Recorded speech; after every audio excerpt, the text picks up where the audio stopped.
Mbote na biso banso bazwi libaku na tongo ya lelo ya kolanda ya bino ndeko Google. Boyebola mona kati na chaîne YouTube Tolobela Vie avec la complicité d'un grand journaliste Papi Gen. Na pesi bino bambote mingi banamai. Na pesi bino bambote mingi, chers compatriotes, to mekana no kote tanteke na mai manso mazali koleka na kati ya mboka Congo. Nga na lingaka ba video to be mission na ngeza la vraiment explicative na meka kulimbola ndenge tolobaka na mangala kulimbola yango pena na motindo elongo bani pour une compréhension collective. Chers amis, il y aura beaucoup de sujets dans cette vidéo, beaucoup de sujets. Bino moko boye ba nini yako subdiviser ba sujet nangai. Donc faites comme à l'université, comme à la fac, un professeur qui enseigne. Bino moko boye bi akomi na chapitre nini, boye bi atikali wapi, boye bi akomi esika nini. Donc il y aura beaucoup de sujets à parler. Donc na pesi bino bambote mingi yangai bandeko na yebisaki bino ke mikolo nazali très visible sur la chaîne YouTube Tolobela Vie ya Papi Gen. Nazali très visible. Donc boko bano mona ngai tango inso toko bando salaka be mission na Papi Gen tango inso. Malgré tout nazana misala mi balera salaka ya moyi pe ya butu mais na obano ko mona naka na lingina comme actif. Cette fois-ci, na reprendre vie na ngai. Na mona ina baneko kene na kibotata pe mingi. Musala, ndaku, la famille. Et maintenant, na sali planning moko ya sika po na vie na nga. Na bando bimaka pe, na ke mwa sika, na meli mwa kopo, na kepe restaurant, na zongeli cinéma, biloko nyonso ane kufaki depuis 2020. Na bimaka soute, na mona na soute, nazaka musala ndaku na kanisi ba masque lokole kwei vi wana pe ya COVID-19 via ba confinement nango il faut esila nazali sous confiné. Na pesi bino mbote bandeko na ngai mbote mingi mbote vraiment koleka. Comme je vous ai dit tout à l'heure là, il y aura beaucoup de sujets à parler. Donc c'est à vous de comprendre tokomi na sije nini toza na sije nini tokomi nango na lingi vraiment botia mayele na bino nyonso na kati ya émission yo eza une émission explicative et kozala na ba illustration ebele kozala na ba exemple ebele et kozala na ba comparaison ebele botia penda mayele na bino na kati ya émission yo na kozala très pédagogue bomi tongisa mate na ko bando limbolela bino likambo moko po boye ba mozindo nango.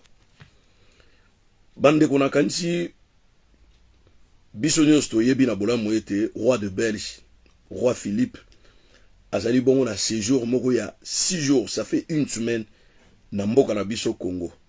Roi Philippe ayaki maboko pamba te. Aye na ba soldat oyo ya royal bakengela ye, aye na 2 hélicoptères bateki yango na avion baye ko monter yango na Kinshasa 1 mois avant. Aye na avion moko bombardier oyo kotambusa ye na Congo mobimba.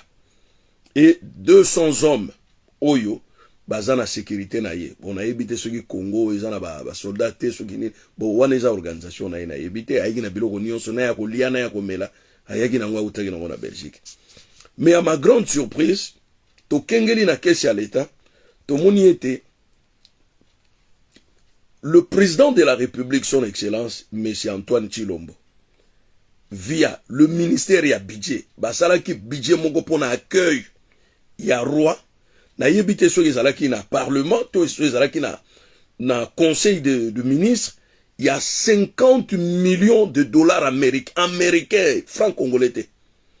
Pour babimisa misolo wana, et quoi ko yamba roi, mais je me demande, moi ba tapi wana kako ba sombaki wana, o ba tandi wana bisika roi, parce que ba osala soki ba yambie na kankokolo. Tanga kolonga na kankokolo balingi yango bakeko tandango lisuna lubumba sika le même moquette mais 50 millions et bimi Tshilombo il faut expliquer biso 50 millions wana et bimi esali musala nini bampunda oyo bakendaki kozwa na Okapi kuna na Delvaux oyo etambolaki wana mpunda mosuku tu akomine mutu makasi aboyi kotambola sengeli babondela ye makambo ebele donc badresser ya malamu baza na bango te. Alors ce qui est bizarre dans makambo nyonso wana roi ye bon voilà il a parlé ce qu'il a dit asengi que histoire to effacer en côté parce que ce qui était passé ezalaki horrible. Tozotala lokola a changé de discours par rapport à son père qui était le roi Baudouin. Il y a roi Baudouin a remercié qui ba congolais na misala nyonso yo to sali na indépendance to sengaki pe makambo bolamu oyo Belgique a sali pour na Congo belge. Mais yé par contre discours ne salaki ko zong sa mémoire ya ba congolais na oyo nyonso le kaka sur la vente à caoutchouc congolais par le roi Léopold II. Oyo akataki plus de 40 000 personnes maboko na makolo pour bayaki na quota et kokate. Vous comprenez? Et c'est la Belgique qui a fait venir les Tutsis au Congo bien avant pour travailler sur la construction de Jekamine. Mais en 1958, ba Belge tango ba komi ko mona révolution bani ko matana ba congolais poto senga indépendance ba Belge ba yeko tikela biso virus ya ba Tutsi na 1958 et na 1958 yana Lumumba s'est déplacé pour na okene na Accra kokutana na bato lokola ba Kurman ba Kwame Nkrumah ko solola sur des modalités comment faire pour avoir l'indépendance dans ba pays africains particulièrement subsahariens. Il y a en 1960, 61, 62, 63, plusieurs pays subsahariens, et je vois qu'il y a une indépendance. Vous comprenez? Alors, visite, il y a roi de Belge, et même Libiso, Nini. Roi de Belge a une enveloppe Nini Oyo, à Tike Libiso, absolument rien. Bon, voilà, lobby qui est sa coopération militaire entre la Belgique et la RDC. C'est une bonne initiative, c'est à saluer. Parce que c'est pas seulement les Belges, tous qui na kan Kokolo, kan Seta, qui Bomango, ils qui ba kan Oyo, le français et le belge, ba bané kopé sa formation na ba soda na biso. Mais le temps évolue. Et logo moko boui ko tanga ngolo la Bible boiti li wanenge nini. S'il y a eu vraiment des généraux au sein de l'armée congolaise, ils peuvent devenir de professeurs. Pour na batangi sa susu, ba soldats ya sika oyo baso kota na ba FAO, baso kota na ba école militaire. C'est simple. C'est simple. Ndini to ko banoko benga kaka batuwana to benga bango po ba ko tangisaka ko laksaka ba soldats na biso ndenge ba betaka munduki. To bengisa tina ba Che Guevara. Che Guevara ni atati mabele ya kisangani pona kolakisa ba soda ndenge ni ba betaka masasi bato bazaki na groupe ya Mzee Laurent Désiré Kabila. Mais cette fois-ci c'est fini. Siko il faut to structurer armée na biso, to organiser armée na biso, to tinda ba soda ba ke no kotanga libanda po bango moko ba formaka ba militaire na biso. On peut pas se dire que oh voilà, to utaki formation na Égypte. Qu'est-ce qui est de spécial na Égypte? Qu'est-ce qui est de spécial, par exemple, aux États-Unis? Aux militaires qui sont aux États-Unis. Et là, on est un spécial aux États-Unis. Si l'Europe a et là, on est un spécial en Belgique. Ce qui est mon Belgique, à Zobanga, Makambo, il y a une résolution, il y a Russie par rapport à soutien à l'Ukraine. Alors, biso le senga roi de Belge, ayo que la biso mawa. Azong c'est la biso 50 millions wana oyo ba c'est lié dépenses bazong c'est ngona caisse à l'état. Et puis il faut pas justifier ngo 50 millions wana et sali musala nini pour roi de Belge ayina ba avion na ye, ayina ba soda na ye royal oyo bazo sécuriser ye, ayina na mituka na ye, ayina biloko, ayina mwasi na ye. Bo sikoyo eloko nini oyo penda oyo bosali na roi de Belge et pesa ye d'ailleurs akei kutu ti na Fizi, ti na hôpital ya Panzi, na avion na ye moko militaire belge. Siko eloko nini au Congo esali, pour ebimisa 50 millions na caisse ya l'État, balo bake au nom du roi de Belge. Et puis à ma grande surprise au monde, le gouverneur de la ville de Kinshasa, bakutani na roi, ayena mwa groupe na bakuluna, na bureau na ye staff na ye bakomi goyemba, fati be, beton, fati be. Tout ça qui humilié par Gentini Ngobila. Gentini Ngobila ayaki na France, ayaki na Belgique parce que aza auti ko sala parti politique.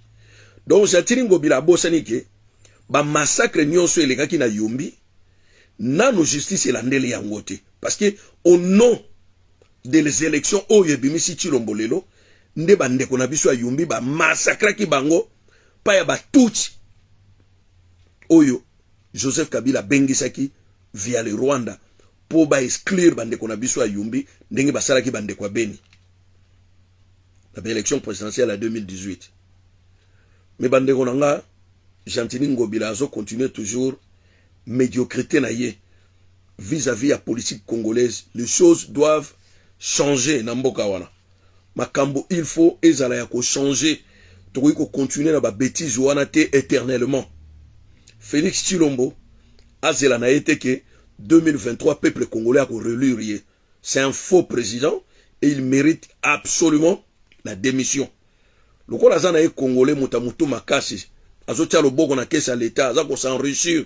C'est un jouisseur a ko démissionner parce que bilan na ye ezali néfaste, négatif sur tout le plan. Sur tout le plan. Caisse à l'état vimbisi en côté. Depuis Tshilombo a commis na pouvoir wana na 2018. Lelo tozana na 2022. A Salibiso, dette extérieure, il y a 8 milliards de dollars américains. Dette extérieure, il y a 8 milliards de dollars américains. A Kendaki na Qatar, na banque moko qatarienne, qu'on ça la demande, il y a prêt. Il y a plus de 2 milliards 500 millions. Donc, quand c'est mbongo wana kotonga autoroute, kolonga Kinshasa ti Kananga. Mais mbongo wana soit disant que, comme les Alaki na ba devise étrangère, batia na ba bomba yango na caisse ya l'état. Oh, et si mona mbongo au défi pas ya moto, ou ko bomba na caisse ya l'état, pour le banini, aloba non, voilà, caisse ya l'état, et na ba mbongo. Mais Joseph Kabila a longolaka plus de 7 milliards et zalaka na caisse ya l'état, tango a salaka passation na ya pouvoir. Atikaka 1 milliard 500 millions en devises américaines. Atikelaka biso dette extérieure. Il y a 2 milliards 500 millions. Wana nazolo bana Joseph Kabila. Atikelaki biso dette interne.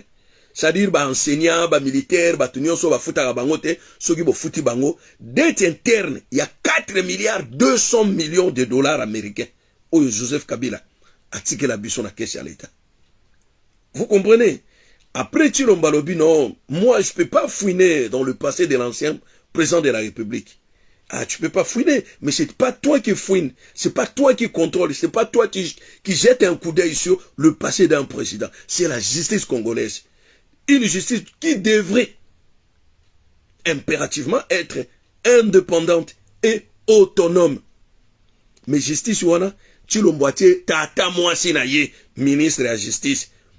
Contrairement na volonté ya peuple congolais. Parce que la justice, il faut qu'elle soit toujours nette et transparente.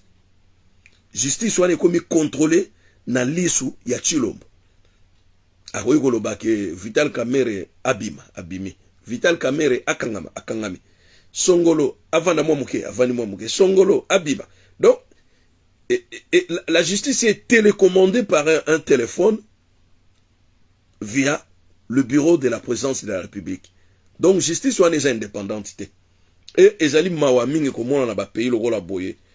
Vous ramassez un fou qui travaillait pas na Belgique, bo logotier, bo commissaire président de la République, un jouisseur, na mwasi na jouisseuse, ba yaka na ba Champs-Élysées wana ba Hermès, ko somba ba bilamba de 8h ti 15h. Baza na kati ya boutique, bazo somba ba bilamba, ba collier, il y a plus de 110 000 balles. Ba montre, il y a plus de 500 000 euros. Et à l'objet que salaire na yez à la plus de 2 millions par mois à commis à footballeur. Un premier fonctionnaire de l'État a que nous touché salaire il y a plus de, parce qu'il y a 1 million et quelques. Donc, proche, il y a 2 millions par mois. Tandis que un huissier n'est pas tolobaka. un salarié de sous-base azozwa $100. Donc normalement salaire ya président il faut ezala salaire wana ya huissier multiplié par 24. Normalement si tu as les calculs moko simple. Donc salaire na ye ilinge gozala 100 multiplié par 24. Pour multiplier un nombre par 100, on ajoute tout simplement des zéros à la droite de ces nombres. Facile, mathématique très facile en lingwana. Nde bonga boye ba salaire ya Chilombo à l'instant oyo biso tozoloba paye na ye linge gozala combien? C'est $2400 par mois. $2400 salaire oyo Chilombo alingaki ko banda kozwa chaque mois. Vu la situation dégradante du pays et vu le SMIC du Congo qui est à $100, donc Chilombo alingaki kozwa plus ou moins $2400 par mois en qualité à président de la République. Mais Lelo Chilombo a touché plus ou moins $1,845,000, proche il y a $2 millions par mois au nom de qui et Moussala Nino Azosa Namboka pour mériter salaire wana. Se pose des questions. Bino Moni Mboko est en la passe. Mais président de la République, il est toujours bling bling à la zaïroise. De belles chaussures de ville, en croco parfois, de belles montres.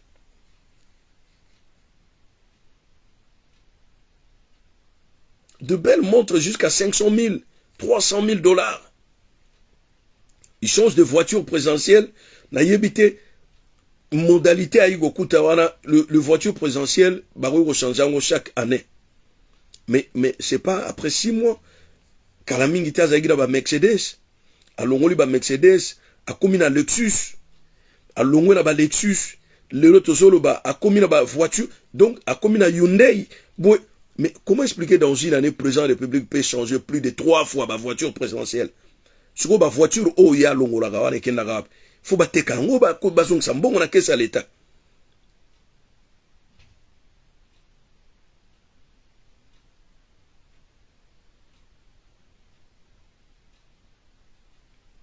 Vous comprenez? Donc masolo ko lo baiser belé bande konangai ezo sala biso pasi. La guerre est déclenchée par le Rwanda, agression et monani polélé. Et je félicite même de passage le docteur Mukwege face au roi Philippe à Ebissi et la vérité belé. Donc, lorsque vous discutez sur le 1-23, leurs commanditaires, c'est-à-dire leurs chefs, sont à Kinshasa. Boyebi Nabakor ou Salamaki na Sand City, ou Yasuka. La discussion qui s'est et Sangisaki M23 naba kontina biso à Congo. Boyi basalaki brassage basalaki yango, c'était une discussion de 2 semaines. Ba M23 balobaki barosala cesser le feu. On est en 2012. Cesser le feu barosala et sengeli na ba FARDC bazwa ba militaire oyo bazali ba officier militaire, il y a M23 ba intégrer bango na kati ya FARDC. Mais à une seule condition, ba garder ba grade na bango oyo bazalaki nango na M23. Ces gens-là n'ont jamais été sur le banc de l'école, n'ont jamais fait une école militaire. Bazalaki ba colonel full, ba généraux full, ba kotisa bango na kati ya FARDC na ba grade na bango oyo ba wutaki nango na M23. Et parmi ces généraux et ces colonels, ce sont des Rwandais Tutsi.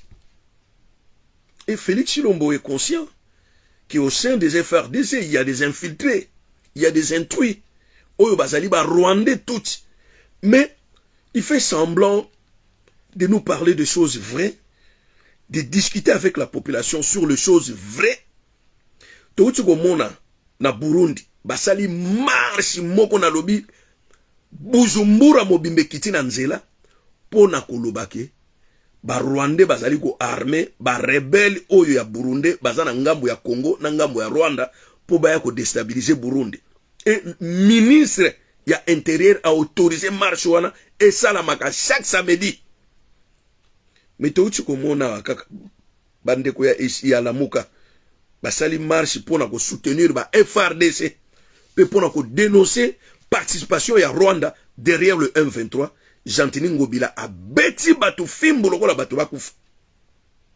Ngobila laissi batu monse quoi comme ici il est complice avec le Rwanda. Ou il a peur Yakosala Rwanda Mabe au nom de la première dame Nyakeru qui est une citoyenne Hutu rwandaise.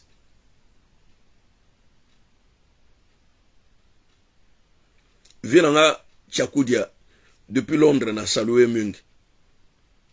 Batu bayebi masolo ya Nyakeru ndenge nani oyo Vital Kamerhe ayi ko pistonné Chilombo abi bala mwana mwasi wana aza divorcé aza na bana mibala ye kwela ye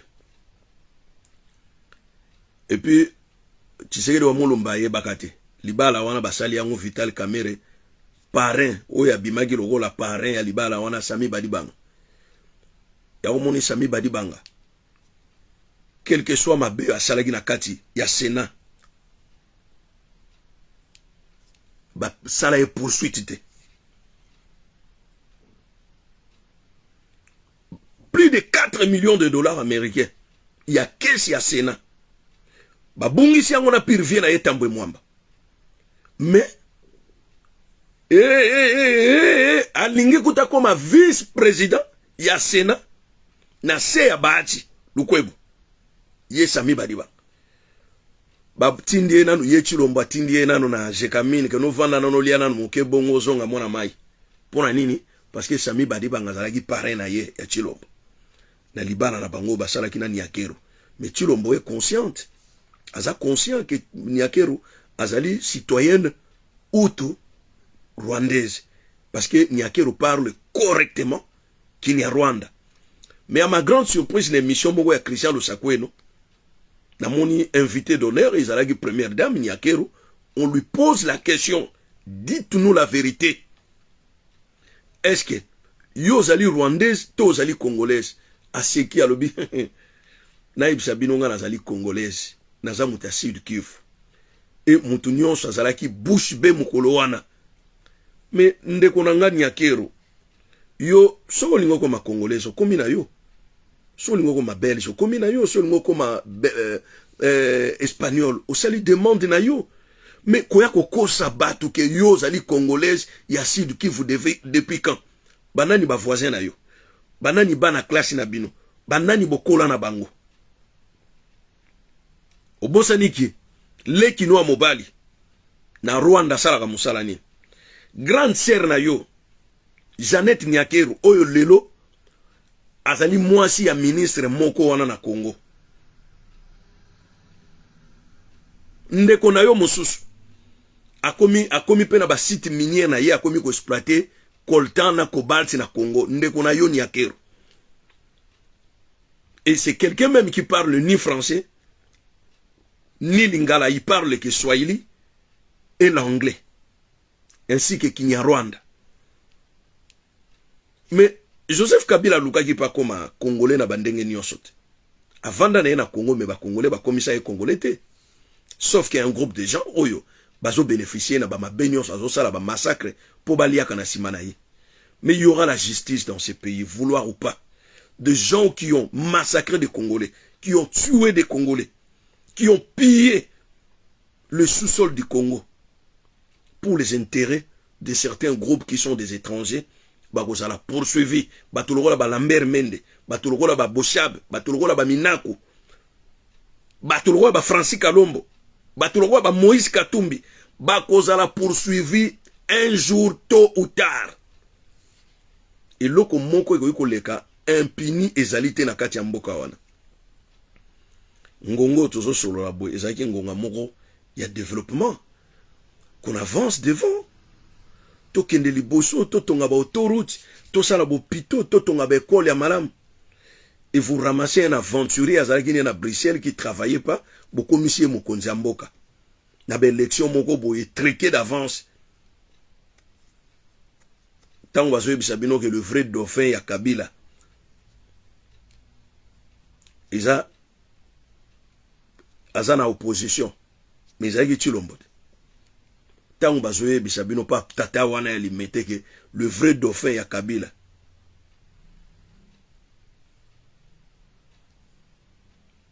bato babi ono Shadar boye na boye vrai dauphin azana opposition ezalaki Tshilombo na 2015 tango papa ne a commis sérieusement malade pembeni ya kokufa ayo kota na IDPS. À ce moment-là il sait que depuis longtemps Tshilombo azalaka na IDPS te. Tshilombo est venu en IDPS via la demande ya tata wana ou alobaki que le vrai dauphin ya Kabila azana opposition tata wana mutaka kosenga loboko ya Tshilombo pa ya tata na ye et tata na ye a sangisi bato ebele pona koloba vous pouvez me présenter une autre personne mais pas mon fils. C'était Tshisekedi wa Mulumba.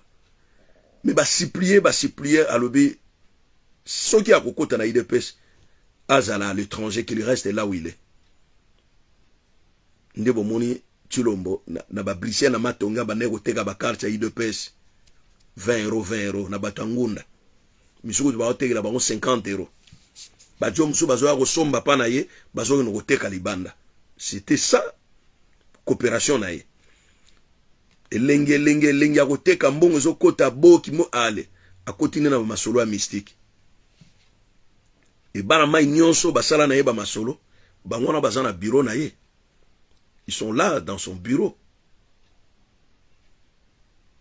Et l'autre, c'est là qu'il peut être Tshilombo. J'en doutais déjà de son arrivée au pouvoir. Je me disais, ah ben non, je crois pas. Joe, Mokonzamboka, ah, je crois pas. Et Lelo Mokilepe, c'est a raison. Je disais ça, Joe, Nangbende Mboka, je crois pas. Et j'avais raison.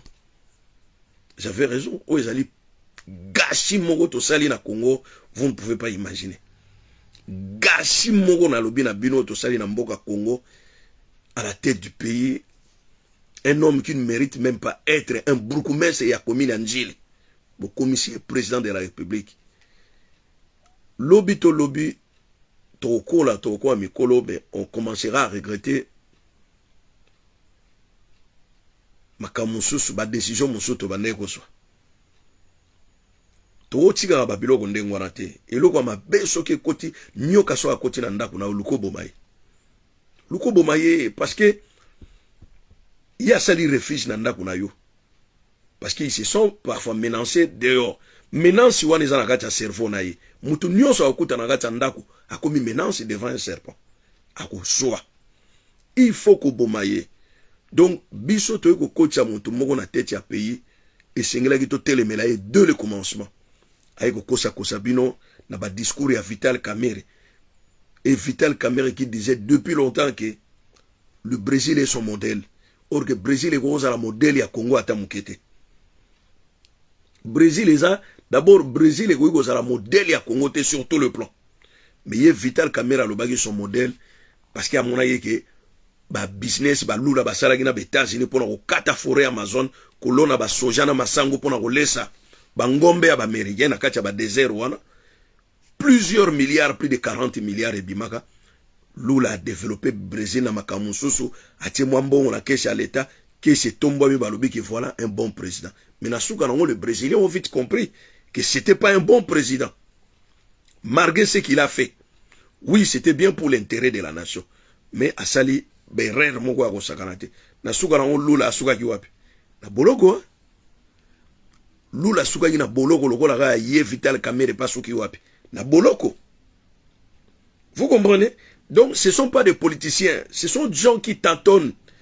Azoui bate nasda mekaboiso eko simba. Awa Tshilombo azolo baki oh non, je ferai du Congo. Même une année avant la fin de mon mandat, l'Allemagne d'Afrique. Batu basala ngo ba accident, pa moto e kwe kuna muta sopani kuna kufi. Azolo waga makambo lokuta oyo Tshilombo azolo ba. Et na Congo ko basali lié livre mon bazo benga livre de promesses. Ils ont na 120 pages. Donc chaque page a une promesse na, chaque page a une promesse na. Tchalobi, je ferai la jeunesse congolaise de millionnaires. Mais il y a un million de la jeunesse congolaise. Il y a la Champs-Élysées.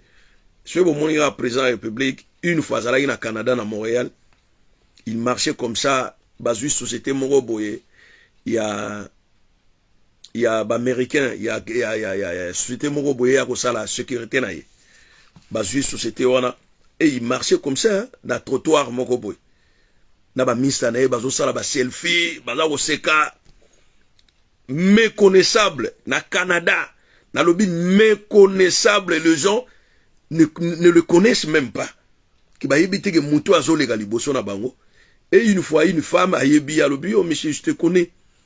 C'est vrai, tu me connais. Ah ben oui, mais t'es le président du Congo. Ah ben oui. Bah, pesa ni mbote na madame ango. Oh, mais yo dans le Canada, il faut ba yamba yo na premier ministre canadien. Il faut que un ministre canadien ou ça la solo mais on y a ça au Canada. Tant que tu bina na maître Gimisa na Dubaï, bini na Gimsa, bini na Ziba, bini nyoka longo. Alobi ono age osala kiné na Qatar. Orga sala kiné te. Bakende ko sola masolo ya Congo yena Paul Kagame na Qatar. Pour Paul Kagame azala qui entendu là-bas. Lelo azomemela biso Paul Kagame o moninga malamu, c'est un frère. Depuis quand Paul Kagame comme frère ya ba Congolais? C'est un ennemi. Aucun Congolais alingaka Paul Kagame. Mais a instruit ba membre UDPS idéologie moko boyamabe que bato nyonso baza ba ennemi ya peuple bazala baninga na bango. Na liwa ya tata na ye, il a fait appel à Paul Kagame. Azan nani noko beau-père nani yango. Oya ko participer na liwa ya tata na yo. Et tangwaye ba yeminzembo oya koboya Kagame yo nani oboya Kagame yo nani na stade de martyr. Siko babiloko ndengwana tanto zotala na Chilombo. On manque de mots pour exprimer ce qu'on ressent au fond de nous. Tuzozanga maloba. Ah, joyo pena joyo. Ah mokili Chilombo. De toute façon, il a déjà eu ce qu'il voulait dans sa vie. Parce que Chilombo c'est un fainéant. Et on a appelé que Chilombo c'est un fainéant. Sur le terrain, c'est pas un combattant, c'est pas un batteur, c'est pas un homme qui veut aller au-delà de ses imaginations. Il n'a pas des ambitions insensibles. C'est-à-dire, quelqu'un qui pense aujourd'hui ça, et demain, il pense encore une autre chose. Après, demain, il pense encore... Non, c'est pas quelqu'un de comme ça. Asa Mutumogo, il ne sait même pas ce qu'il va faire demain. Et Biloko Nyon Soana, ça nous choque. Ça nous choque. Je me souviens, à l'entrée, il y a Kenkena Naye, j'ai vu des frères camerounais qui disaient que nous, vous les Congolais, vous êtes bien. Si on avait le président comme vous, M. Tshisekedi là, mais je les ai dit, mais voyons voir ce qu'il va faire. Et 5 ans, c'est comme un bonus. Hein. 5 ans, il y a Chilombo, il y a Ofele, il y a Boulé. Oh, Chilombo, ça la boue. Oh, Fatih Beto. Oh, mais tu as eu malchance pour les Congolais. Hein? Et puis, devant le roi Philippe, roi de Belge, Gentini Ngobila se permet de faire un morceau, Naba ministre Naye, mais le roi ne comprend absolument pas avec sa femme. Mais qu'est-ce que cette folie? Qu'est-ce que cette folie? C'est qui le mec? Oh non, c'est le gouverneur de la ville de Kinshasa. Obi Roi, ça sera très émotionnel. Hein, pour comprendre l'émotion à Roi, tu as la match à France-Belgique. Tu as la match à France-Belgique, demi-finale, où France a éliminé qui Belgique n'a coup ya coup de tête. Il y a nani pecho abina rabina wala mwasi wana. Tala roi nenga simba ki motu akwa ekobela même que motema. Donc roi observe Gentini Ngobila comme ça, se pose des questions. Mais qu'est-ce qui se passe? Et aujourd'hui, on nous dit que bon voilà, 50 millions de dollars et bimi na caisse à l'État pour nous recevoir l'accueil chaleureux, il y a roi. ye roi memeli biso nini d'abord. Soit un roi malam. Akayo ko yana simana e ba conteneur moi 4 bateaux ya ba mpio di ba soso ba ni ba mboka bangolo ba ah roi aili biso pe na moi Damas to dame pendant moi 4 mois oyo. Mais 50 millions, vous savez 50 millions ba pays mususu, ça pèse beaucoup, c'est beaucoup d'argent. Mais nini bo saka na ba mbongo boy. 50 millions na kesa l'état pour na koyamba roi. Ba association esalami ya mbangu bato ba teki ba t-shirt, ba kabuli ba t-shirt mbongo ba tete na ba poche. Bongo elisu basolela bazuzu ba nyongo ba sali ba t-shirt pour na koyamba papa ba yoka papa azali malade ya koyate. Mais dans un pays ndengeni bato ba kosala ka mafia boy en plein air au nom ya likambo moko boy au nom ya likambo 50 millions 50 millions bande. Vous avez 50 millions, vous avez combien de grandes écoles modernes? Mais vous en avez 4 grandes écoles modernes. Il y a plus de 5000 élèves, 5000 élèves, 5000 élèves à Okauka. 4 grandes écoles au Bogotonga. Vous savez que depuis la Belgique, la seule école où est Tonga Congo actuellement, c'est Matata Mponyo. Nande qu'on a biso Mutombodi Kembes, Azotonga école Moko, Nakabeaka Mwang, Namboka Nae. L'université de Kinshasa, construite par des Belges. Université Nini l'État congolais à Tonga. Inibak, Naba Congo. Inilu, na Lubumbashi, c'est construit par des Belges. Et là, on ignore l'État ici à Tongi. Même hier, on a gratuité de l'enseignement. Gratuité, on est sur base de quoi? Ministère de l'Éducation. Budget nino basali pour payer des professeurs à l'heure et en date. Salé la biso, statistique moko boye, simple, il y a ba vente union sur ba minerai au yezote comme na Congo. Il y a une usine canadienne américaine exploitera or na biso bisike zalaki kilomoto. Jusqu'alors tu éviter combien ces gens exploitent, combien de gens vendent et mbongo ekotaka na caisse à l'état ezali boni. Côté douane, oye au moni que douane est la douane la plus chère d'Afrique. Mais non comme si rien, la réforme est moko esalamete donc mafia wana continue tisikoy. Et puis Moutou azalaki président de la douane, azani wana, c'était le beau-frère de Kabila. Mais comment expliquer bablo wana douane? Soki Kabila tsakango cher makasi ndengwana parce que abande ko sepela na diaspora congolaise. Ba démarche nyonso ba makamu nyonso diaspora bande ko sala e katana sendo ekufa bana poto batinda kasumi tukate bande ko tinda ba matungulu ba ai ba feuille laurier business wana nyonso ekufa parce que conteneur moko ya 24 pieds zo kende tina 15 000 euros pour ce que biloko na tina 4 zaga ya 50 000 na no futa 15 000 euros pourquoi 5 ans nyonso yango na Chilombo. Et l'eau moroté. Alors on ne sait pas. Tout ce qu'on doit faire dans mon balio.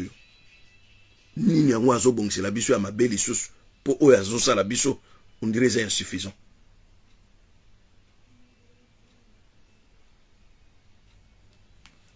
« 2023 approche. Et le réseau banque sangaka comme azoki pouvoir na tricherie. 2023, baso bon ça sous kabal moko, il y a tricherie pour bapesaye deuxième mandat. Chers amis, chers compatriotes, je suis presque à la fin de cette vidéo qui est la première partie. Vous aurez peut-être demain ou après-demain la deuxième partie. Alors, je vous signale que chaque semaine vous aurez plus ou moins 2 vidéos. 2 vidéos de suite, des vidéos explicatives pour vous parler spécifiquement de la RDC. Et je vous dis à très bientôt.